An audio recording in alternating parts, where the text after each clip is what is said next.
They say that every picture tells a story, but what's the full picture? Here in Newlands Park alone, there were at least 10 burglaries, and of course, cars were broken into as well. The collision halted rush hour traffic in both directions, causing widespread disruption. And here at the Albert Hall, home of the proms and a galaxy of other events. Here at the Stock Exchange, options traders reacted bullishly to the news. Whatever the angle, whatever the perspective, we've got it covered.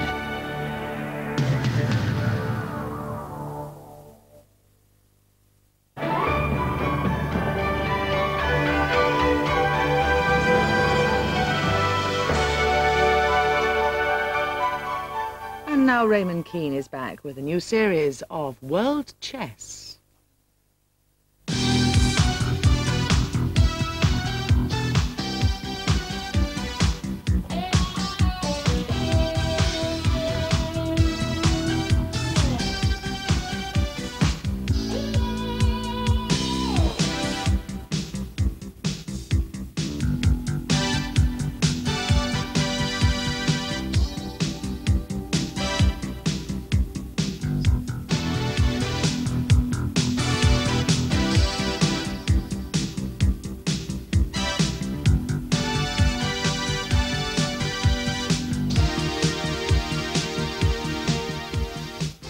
Hello and welcome to the first programme in our new series, featuring news and analysis from the two most important chess events in the world. During the next month, in two separate and dramatic competitions, we'll witness the crowning of the World Chess Champion, and in the Olympiad we'll see more than 900 players from 107 nations competing for medals, and, most importantly, seeking to be confirmed as the best team in the world. The attention of the world's media has already been focused on the first leg of the World Chess Championship, which finished 12 days ago in New York. It's the fifth time in succession, since 1984, that the final has brought together Garry Kasparov and Anatoly Karpov. It's a 24-game marathon, and after these first 12 games in New York, the action switches next week to Lyon in France, with the players tied at 6-all. Reigning champion Garry Kasparov is slightly fortunate still to be level. Karpov, having missed what most people thought were significant chances in games 4, 8 and 9, may have a psychological edge, but there's still a lot to do. When they restart, we'll be bringing you all the game moves and the results first, here on Thames Television. Until then, we'll be concentrating on the 29th Chess Olympiad, which got underway over the weekend in Novi Sad, an historic city 50 miles northwest of Belgrade. The English men's team is expected to do well. It's led on board one by Nigel Short, still the highest rated British player ever. We've already seen on Thames a number of his matches against British number 2 John Spielman, including their candidate semi-final. And he carried off the last televised British Speed Chess Challenge in 1988, beating the youngest ever British champion, Michael Adams, in a thrilling final. We spoke to the other English players themselves before their departure for Yugoslavia at a special reception staged by merchant bankers Duncan Lorry, who have supported both the men's and women's teams for the last 7 Olympiads. So what is the Olympiad, and why, in these days of big money professional chess, has it retained a special place in the chess calendar? Well, the Olympiad is, I think, the premier team event in chess. And England has got, I think, in my opinion, the strongest team it's ever had for this kind of thing. The Russians are obviously going to be weakened due to the fact that Kasparov and Karpov aren't able to play because of the World Championship match. I think that England have their best chance ever of achieving even first place in this competition. You meet a lot of new people.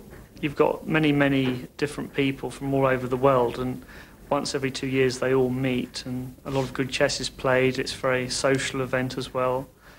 Everybody tries to get on with everybody else, and I think it's just good for the worldwide chess scene. Well, it is the World Chess Team Championships. It's called the Olympiad. It happens actually biennially rather than every 4 years. Coped with the pressure on the first 3 days of play. In the first round, Saturday, they were disappointing against Yugoslavia's C. Yugoslavia, as host, are allowed to enter 3 teams, and their weakest was beaten only 2.5, 1.5 by an English lineup of Spielman, Nunn, Adams and Hodgson. The other major contenders fared better. The holders, USSR, beat an East German team 3.5 to 1/2, the last time an East and West German team will compete separately in the Olympiad. USA beat Switzerland 3-1, while Yugoslavia's top team swept away Denmark 3.5, 1/2. In the second round yesterday, we saw the best game so far, when Nigel Short played board 1 for England against Al Ghazra in our match against Bahrain. Let's have a look at that game now. Nigel Short, playing with the white pieces, played his favourite move, pawn to king 4, pawn to e4. Black took the centre. Out comes the white knight, attacking the pawn, and black defends. And Short plays his favourite Roy Lopez opening, the opening invented in the 16th century by the Spanish priest, Roy Lopez, still considered one of white's strongest openings. Out comes the black knight, attacking the pawn in the centre, and Nigel Short castled. And it's much too dangerous for the black knight to take that pawn. Instead, the bishop develops, much the safest move, and now white defends the pawn. The black pawn comes up, attacking the bishop, driving it away. Of course it must move, and black reinforces his centre. Up comes the white pawn. Black castles his king into safety. A cautionary move here, and black repositions his knight. White advances in the centre, and black defends. And out comes the white knight. The bishop is developed, and the bishop drops back. This opening has become very popular indeed since the Kasparov-Karpov games in the World Championship. In fact, it's all the rage in those games. The bishop comes out, pinning the knight. It's attacked. It retreats, bishop to h4, and black breaks the pin against the queen. Nigel brings his bishop back, attacking the black pawn in the centre, and the bishop retreats. White takes the pawn, the knight takes back, the knight takes, and the pawn recaptures. Now, this exchange in the centre has created a situation where the pawn structure is symmetrical. It's very difficult to win such positions, especially when the weaker player, black here, is trying for a draw. Let's see now how Nigel Short prosecuted his attack. Nigel continues his attack by bringing out the queen, and the black knight drops back, hoping to emerge on the g5 square. But of course Nigel doesn't allow that. He stops the knight moving out. The Bahraini player brings out his queen. Of course he wants to trade queens and get a draw, but Short's having nothing of that. He moves his queen back and avoids it. And now an ingenious move. The queen comes over here. White strikes on the queen side, and he brings his knight back into the game. There's a trade of pawns, and he takes back. White takes off the rook, and the bishop takes back. The bishop comes to here, attacking the black pawn, but black doesn't bother with that yet. He moves up his rook. In comes the white knight. The pawn goes on. Bishop attacks the rook. Pawn takes,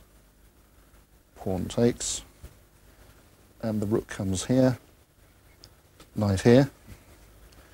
Now a big trade in the centre, counter-attack here, queen here, bishop takes check, king to h8, bishop takes e5, the rook to d3, bishop takes f6, rook takes f3, and the rook comes here, forking the two black bishops, and black's position is hopeless, his position collapses.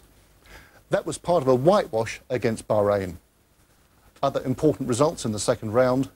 The USA won 3-1 again, this time against Vietnam, competing in their first Olympiad. And Yugoslavia beat Singapore 3.5 to 1/2. In today's games, England, as expected, beat Greece 3-1. The USA got into their stride with a 4-0 win against Yemen, and Yugoslavia beat Argentina 3-1 to join them on 10 out of 12. England and the USSR are amongst those countries just half a point behind. Join us tomorrow for highlights from the fourth round. Goodbye for now.